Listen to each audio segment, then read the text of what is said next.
Ya, untuk membahas hal ini kami sudah terhubung dengan Wakil Direktur Kriminal Umum Polda Metro Jaya AKBP Jan Calvin Simanjuntak. Selamat sore Mas Calvin. Jadi praktek aborsi ini sebenarnya sudah sempat beroperasi di tahun 2002 sampai 2004, kemudian tutup dan mulai lagi 2017. Apakah memang selama ini dipantau terus oleh teman-teman kepolisian sampai akhirnya diungkap di tahun ini?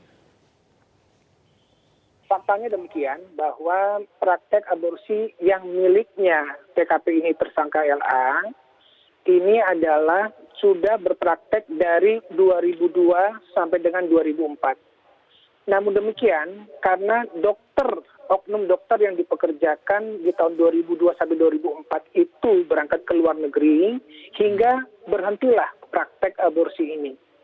2016, dokter dimaksud datang kembali ke Indonesia sehingga terjadi komunikasi kembali antara pemilik lokasi aborsi tersangka LA dengan dokter dimaksud, sehingga di tahun 2017 sampai dengan saat ini dibuka kembali.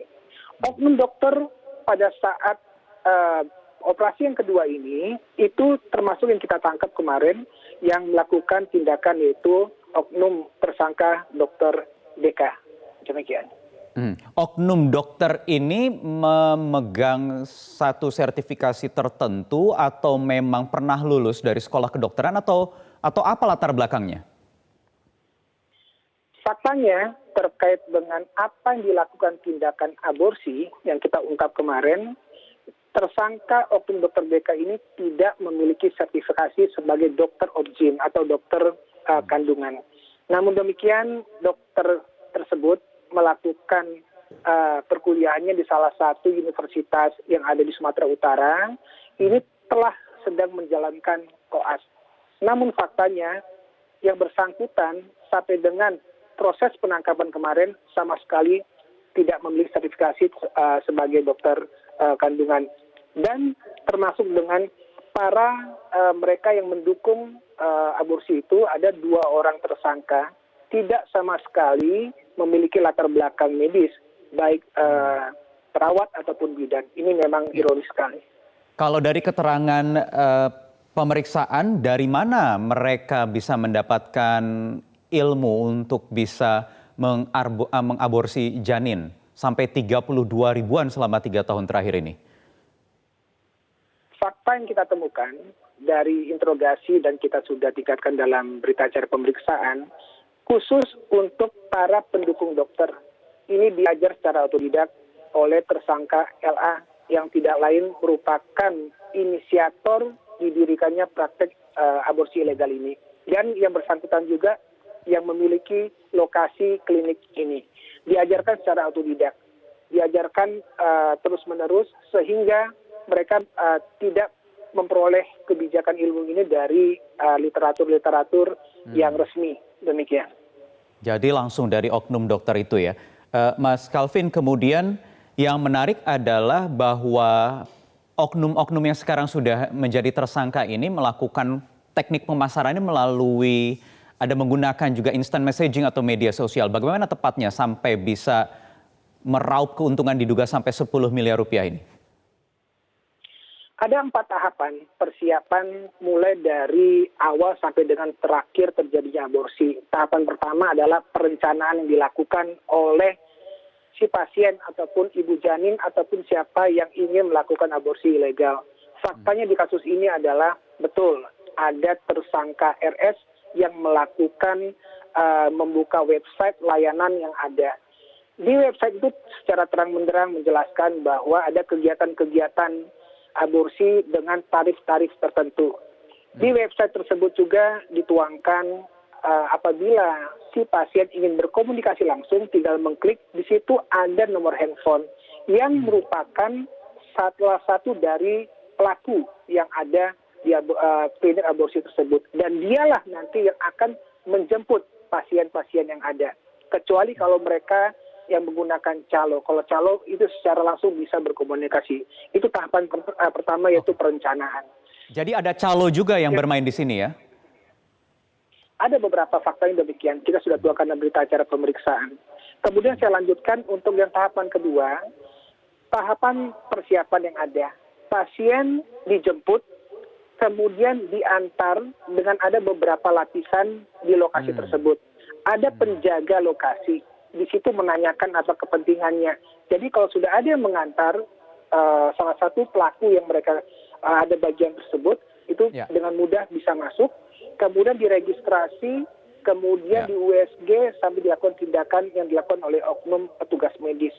Tahapan ketiga adalah di mana mereka melakukan pembuangan barang bukti yang ada. Fakta yang ada di sini bahwa barang bukti yang dibuangkan itu dibuang ke dalam kloset, berbeda dengan pengungkapan kasus kita yang sebelumnya. Jadi terkait dengan pembuangan gumpalan darah ataupun janin yang ada ke dalam kloset, kami mengidentifikasikan bekerjasama dengan tim lapor membuka septic tank tempat tersebut. Kita menyaring, di situ faktanya kita temukan bahwa identik ada darah dan merupakan identik darah milik pasien terakhir yaitu pasien RS. Baik, operasinya sangat tertutup ya, sampai bahkan calon pasien itu dijemput, tidak bisa datang sendiri. Artinya ini sindikat yang cukup kuat untuk mengamankan operasional mereka sehari-hari. Pertanyaan saya Mas Calvin, dari sekian kasus yang diungkap di tahun ini, kalau tidak salah ada 3, ada kaitannya tidak dengan kasus-kasus sebelumnya? Atau bahkan mungkin dalam 1-2 dekade belakang ini kita tahu di daerah Jakarta Pusat berulang kali ada terus sindikat-sindikat seperti ini. Apakah ini masih saling berkaitan, ada interkoneksinya satu sama lain? Fakta yang kami bangun dengan pengungkapan kasus yang beberapa waktu yang lalu, bukan yang terakhir ini, kita melihat dan mendalami apakah ada korelasi jaringan yang merupakan jaringan di Raden Saleh dengan praktek-praktek aborsi lainnya. Ini kita sudah dalami dengan 2 hal. Berdasarkan kita cek di lapangan informasi masyarakat dan kita meneliti ke dalam sosial media ataupun dunia maya. Kita ungkap dengan yang terakhir di Percetakan Negara. Antara Raden Saleh dan Percetakan Negara, sampai saat ini kita tidak menemukan korelasi hubungan secara langsung. Tapi perlu diingat bahwa di Percetakan Negara dengan tersangka RA sebagai pemilik lokasi tersebut, ini tahun 2002 sampai 2004 itu sudah memiliki lokasi yang ada di Raden Saleh. Artinya apa? Ini ada hubungan antara tempat, kemungkinan ada modus-modus mereka berpindah-pindah tempat, dan inilah kita berupaya untuk mengungkap jaringan aborsi yang ada di Jakarta ini. Mudah-mudahan kita mendapatkan skema supaya tidak terjadi berulang kasus ini. Jadi penelusurannya berangkat dari pemilik tempatnya itu dulu ya Mas Calvin ya? Kita melihat demikian. Satu, kita mendalami dari pemilik lokasi. Terkadang ada lokasi yang berbentuk klinik, Mas Wahyu. Ada juga lokasi yang sama sekali tidak ada identitasnya, yaitu seperti di Jalan Percetakan Negara. Tidak ada sama sekali tertera identitas dokter dan seterusnya. Di situ kita dalami.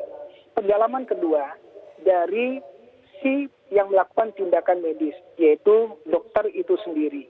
Kita mendalami profiling dokter ini. Pada umumnya, dengan 2 kasus belakangan ini kita melihat kasus Percetakan Negara tidak ada kompetensi dokter ini, tersangka oknum ini tidak memiliki sertifikasi sebagai dokter kandungan, tetapi dia melakukannya. Di Raden Saleh juga demikian. 2 dokter di antara 3 juga tidak memiliki sertifikasi untuk dokter kandungan. Baik. Terima kasih Wakil Direktur Kriminal Umum Polda Metro Jaya AKBP Jan Calvin Simanjuntak atas waktunya di Prime Time News. Jangan lupa subscribe YouTube channel Metro TV News dan jangan lupa nyalakan notifikasinya.